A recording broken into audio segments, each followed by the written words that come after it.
When I was young, we were this old-style leftists. We thought those in power have dignity, but we, you know, all obscene gestures, we spoke, used dirty words, and we got the answer, which is that those in power are now more obscene than we even imagined to be. We got it so wrong in the last elections, how Democrats really cannot learn anything.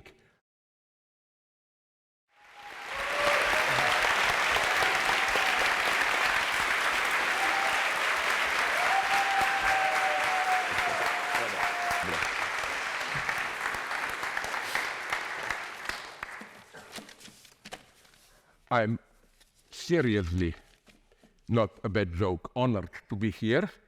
And I will try, since I talk too much, to keep it short. This is more some introductory remarks to give you an idea where we are.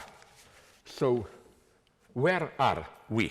I like to flirt with quantum mechanics, but what fascinates me is how to apply notions of quantum mechanics, superpositions, collapse, and so on, to social events, to history.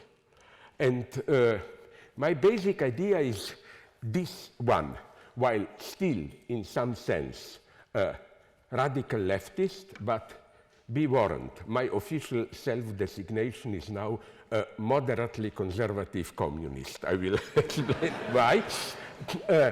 I think that what we have to leave behind is this either liberal or Marxist dream of a history which, even if you say, yeah, it's contingent, it may not happen, which points in a certain direction, like with Fukuyama, we had end of history. Fukuyama is not an idiot. Now he is for Bernie Sanders. He saw that that doesn't function. Or we have orthodox Marxists who think, yeah, there are some complications, but nonetheless, communism is in the future. And, you know, even if they mask their determinism, like the famous saying by Rosa Luxemburg, the future will be socialism or barbarism. You know what she missed. In Stalinism, we get both at the same time, no? Socialism. So my idea is this one. You know, this basic idea of quantum superpositions. A particle goes, I simplify to the utmost, from point A to point B.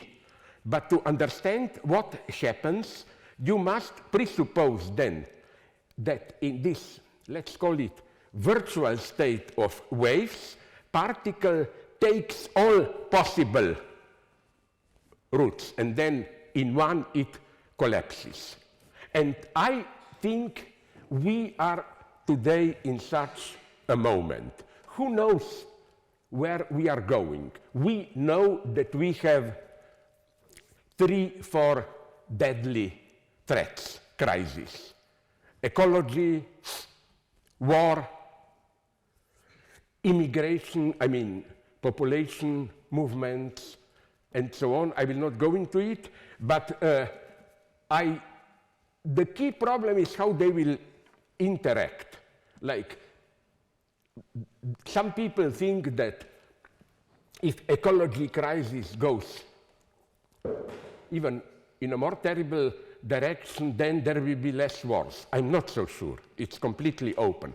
So my idea is that we are now in a state of superpositions. It may be some new socialism, it may be new barbarism with islands of civilization around it, murderous violence. But now comes my bad news. You can ask me questions later. I think that makes me sad. The most probable result will be what I call, not that I like it, soft fascism. By soft, I mean not direct Nazi fascism killed them, but simply what? The best definition of fascism is, for me, conservative revolution. That is to say, you want to participate in the capitalist dynamic, fast development, but you are aware, many intelligent fascists knew this, you are aware that left to itself, free capitalism and liberalism can end up in social disintegration. So the idea is in economy capitalism, but controlled by a strong state, which legitimizes itself by a reference to some mostly invented, it doesn't matter, traditional religious, but not necessarily religious ideology. You know, now I will maybe hurt some among you, but you know who is here almost my model? I closely follow what goes on there. China. I read, people don't notice this. 2 months ago, Xi, their leader, gave a speech, and he began with, our youth is not educated enough, we have to train them ideologically. Then I expected the usual stuff, read more Marx, Mao. No, he said Confucian tradition. We need that tradition to hold things together. Modi is doing the same in India. Extremely brutal capitalism, but, and so on. This is, if you ask me, for the majority of the world, the most probable direction. So history is not on our side. Another thing that worries me extremely, I don't know if you noticed it, is that more and more states are so-called rogue states. Now, don't be afraid. I will not use this term in the usual Western developed imperialist way, but who is today a rogue state? I propose a very simple definition of a rogue state. You have a certain legal structure, laws, police, and so on, and a rogue state, one of the approaches, is the state where the existing order cannot reproduce itself legally in its own ideological terms and needs a support of brutal illegal violence. The first idea that comes here is, of course, Haiti, where the state fell apart and even more now than 80% of the territory is run by gangs. But why remain there? Let me go to the, for some people, highest points. What about Russia? Wagner Group was a typical half-legal, illegal military group, as we learned now, totally financed by state, but nonetheless kept at some distance from power. Then, let's be frank, till now the mask has fallen, settlers on the West Bank in Israel. They were following Israeli laws themselves illegal. And that's the tragedy of Israel today. Itamar Ben-Gvir was condemned by Israeli courts some 20 years ago as a racist criminal. Now he is a minister for, of course, security. Even in the United States, look at all those groups which are in this mixture today at the same time, anti-Muslim and anti-Semitic and all, like Proud Boys and so on. Trump keeps them at distance, but nonetheless manipulates with them. This is the true failed state. A state itself cannot reproduce itself in accord with its own, not just ideology, but legal premises, and so on. So we should be aware of this radical openness of the situation. It's obviously that our situation today cannot go on indefinitely. But the situation is not predetermined. We don't know how it will, again, to use in a simplified way the quantum terms, into what single reality will it collapse. I don't have now time to go into my favorite Hegelian topic, because I think that Hegel was aware of this, of what? Of retroactivity, in the sense then that when a certain version takes place, retroactively, it doesn't, of course, change the past empirically. What happened, happened. But the narration, the way we perceive the past, changes. We are all the time changing the past. And although Marx is often dismissed as naive progressist, yes, there are these elements in Marx. But nonetheless, in some place in his big manuscript, Grundrisse, he says something wonderful. He says, in the same way that anatomy of a man is the key to the anatomy of the ape, capitalism provides the anatomy, allow us to interpret all the previous stages. But I think Marx is here radically anti-teleological. His point is not, oh, capitalism was predetermined and so on. No, his point is much more refined. Once capitalism won, we retroactively read the entire history, we rewrite it as leading towards capitalism. That's why I love, although I don't always agree with them, the work of David Graeber and the other guy, Wengro. They tried to show this superposition in ancient Inca society. You know, how it wasn't just sacrificing children, horror. There was an incredible local democracy at work. It just collapsed in. So my lesson is to understand what happens, always focus on what might have happened but didn't happen. Because what might have happened doesn't simply disappear. It remains either as a reactionary dream or as a very progressive dream. I will not go on in this direction, just to say that because of all this, I think we should be very careful in how we define progress. For example, the big question today, I'm approaching the end, artificial intelligence. I think we approach it in a wrong way when we ask the question, will it be able to think, really? And by this, we usually mean think like us humans. First, I think, again, that it's an abstract question. We don't know the answer, in the sense that why do we always formulate it in these terms? Will it think like us? It's possible that a totally different form of, we may even call it spirituality, will emerge. But now this is my psychoanalytic approach. And to provoke you, I will use it. When I asked myself, and I spoke with many specialists, I accepted this stupid debate. Of course, what can artificial intelligence do? Of course, it can calculate whatever much faster than we. It can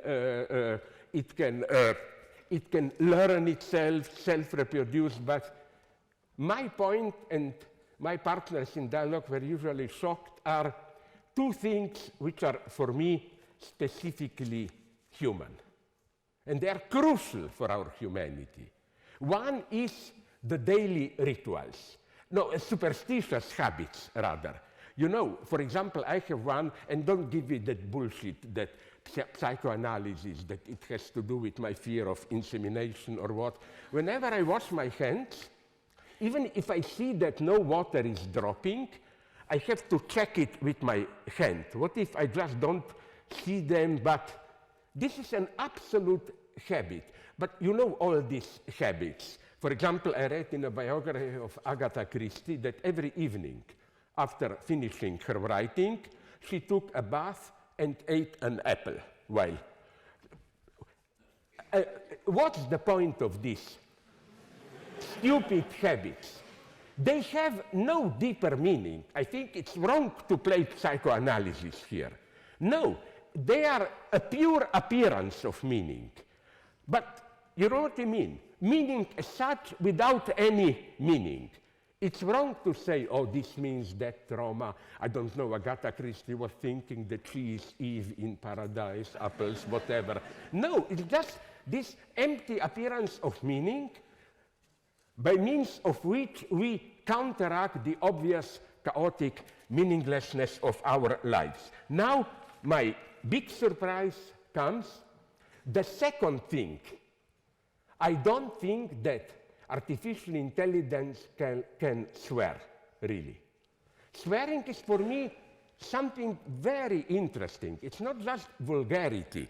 Swearing means a proof that we humans, we exist in language.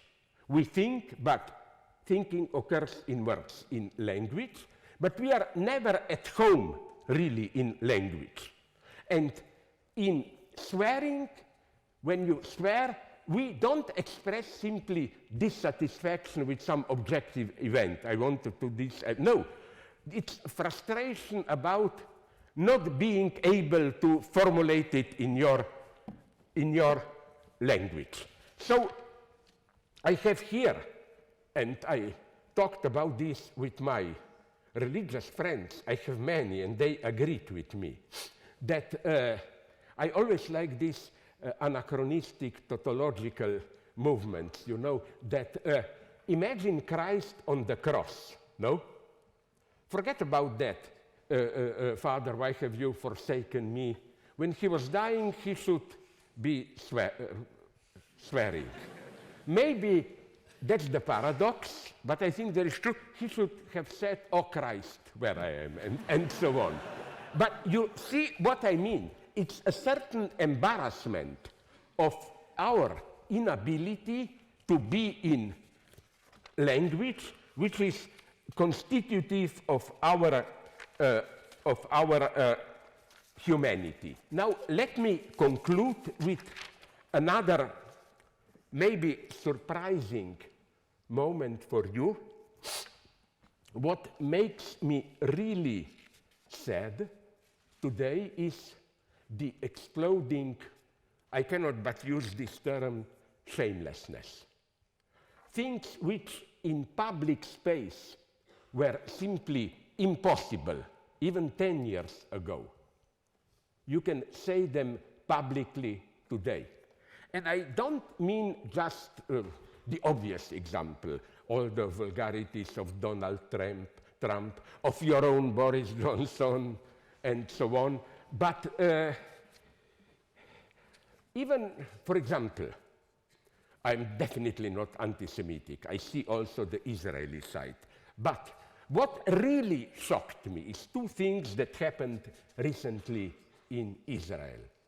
In August, they had a debate when, in Knesset, their parliament, Zionist members protested because in a prison just south of Jerusalem, where Hamas prisoners are kept, nobody denies it now. There are even video clips. Guards were doing pretty rough things, like pushing up the rectum, big metal sticks with needles in them. Many, many prisoners died from bleeding. Okay, I'm here, I try to be neutral. Who knows what other sides are doing? I'm not saying. But what depressed me is the debate in Knesset. You can find it easily on YouTube. When the predominant tone was, it's a shame that our guards were arrested for doing this. Hamas members are less than human. We can do whatever we want to them. You see, I think it's better hypocrisy than this type of openness. And also, another thing, similar thing shocked me. Now, an honest, with decency, Israeli soldier, his name is Eliran Mizrahi, returned from Gaza, where he was ordered to do horrible things. With a bulldozer, he was running over hundreds of dead and alive Palestinians. He was in such a crisis that he killed himself. And the reaction was not, which would be my reaction. At least he obviously had some decency. No, the reaction of official IDF psychologists was how to train soldiers that they will not have ethical problems with acting like this. That's for me the end, this shamelessness. So, to conclude, really, what fascinates me so much is that Jacques Lacan, my psychoanalytic teacher, gave a seminar, The Other Side of Psychoanalysis, in 69-70, his reaction to 68 events, where instead of simply supporting student revolts and so on, he said, what you are lacking is shame. He said, the ultimate goal of psychoanalysis today in our era of permissiveness, is not get rid of paternal oppression, realize all your fantasies, but it's a lack of shame, which then results in universalized perversion. Lacan is here referring to something that already Freud knew. Perversion is much less subversive than hysteria. And if you know a little bit of psychoanalysis, this couple is usually also sexualized. Like, this is the usual male chauvinist stance. Women are hysterical, they just moan, but secretly they want a new master, no? While men are perverse, they do what they dream about. Freud already knew it, that he put it literally. Nowhere is the unconscious more oppressed than in perversion. All great things happen through hysteria.